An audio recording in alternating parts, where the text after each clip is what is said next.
इंसाफ आज लाहौर में power show करेगी। जलसा काना के मकाम पर होगा। लाहौर इंतजामिया ने PTI को 43 शराइत के जलसे की इजाजत दे दी। NSC के मुताबिक अली अमीन गंडापुर इस्लामाबाद की तकरीर में कहे गए अल्फाज पर माफी मांगेंगे। PTI का जलसा 3 बजे शुरू होकर 6 बजे तक खत्म करना होगा। NOC के मुताबिक किसी भी नाखुशगवार वाक़े की सूरत में वो जलसे की मुकम्मल जिम्मेदारी कबूल करेंगे और जिम्मेदार होंगे। जलसे में लाहौर के बाहर से काफिलों को आने की इजाजत नहीं होगी। इस्लामाबाद जलसे में नफरत अंगेज तकरीर करने वालों को जलसे में शिरकत की इजाजत नहीं होगी। PTI जलसे के दौरान इस्लामाबाद पुलिस का मफरूर मुल्ज़िमान की गिरफ्तारी के लिए लाहौर पुलिस से राब्ता। फेरोज वाला में रावी पुल को बंद करने की तैयारियां, कंटेनर्स पहुंचा दिए गए। PTI वकला के मुताबिक डिप्टी कमिश्नर ने जलसे की इजाजत का नोटिफिकेशन जारी कर दिया। अली अमीन के मुतनाज़ तकरीर न करने की यकीन दहानी मांगी गई, जो हमने नहीं दी। अली अमीन गंडापुर जलसा गाह पहुंचेंगे तो अपनी मर्जी से तकरीर करेंगे। हमने कहा अली अमीन गंडापुर के बयानात पर माफी नहीं मांगेंगे।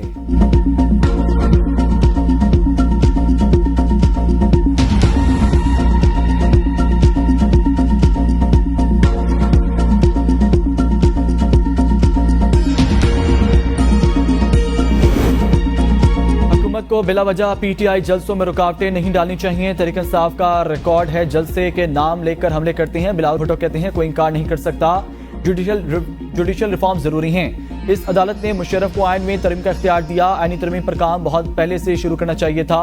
इन तरमीम को लाने में बहुत ताखीर हो गई।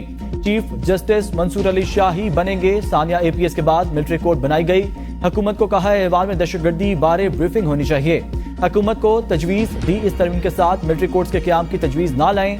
किसी भी चीफ जस्टिस का दौर देखें, उन्होंने ज्यादा सियासी केसेस पर तवज्जो दी। जो भी रिफॉर्म्स हुकूमत करा रही है उसका ज्यादा फायदा तो बानी PTI को ही हुआ है।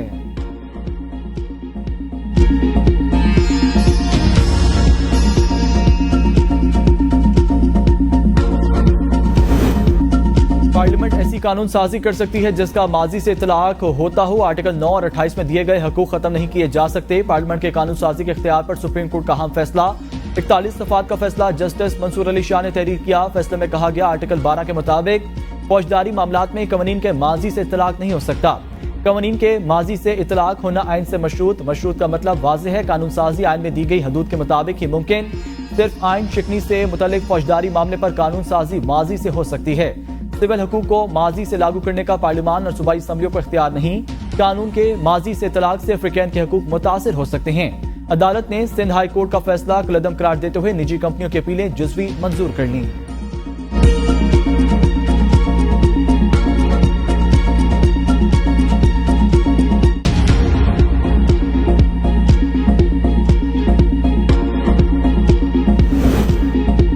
काजी फजीसा की सरबराही में प्रैक्टिस एंड प्रोसीजर कमेटी का इजलास। जराये के मुताबिक इजलास जस्टिस अमीनुद्दीन की प्रैक्टिस एंड प्रोसीजर कमेटी में नामजद की बाद बुलाया गया।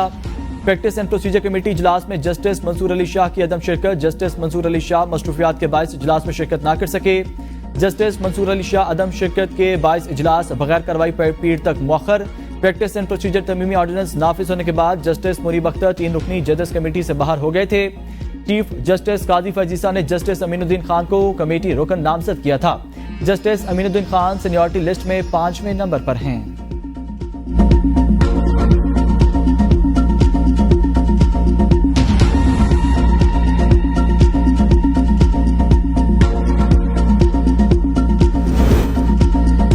प्रैक्टिस एंड प्रोसीजर तरमीमी ऑर्डिनेंस नाफिज। तरमीमी एक्ट के सेक्शन 2 में एक जिले शेख शामिल। एक्ट के तहत कमेटी में चीफ जस्टिस पाकिस्तान, सीनियर तरीन जज और चीफ जस्टिस का नामजद करदा जज शामिल होगा। ऑर्डिनेंस में प्रैक्टिस एंड प्रोसीजर एक्ट के सेक्शन 3 में तरमीम की गई। सेक्शन 3 की जिले शेख 2 के तहत समाज से कबल मुफाद आमा की वजूहात देना होंगी। प्रैक्टिस एंड प्रोसीजर एक्ट में ऑर्डिनेंस के जरिए सेक्शन 7A और B को शामिल किया गया। सेक्शन 7A के तहत ऐसे मुकदमात जो पहले दायर होंगे उन्हें पहले सुना जाएगा।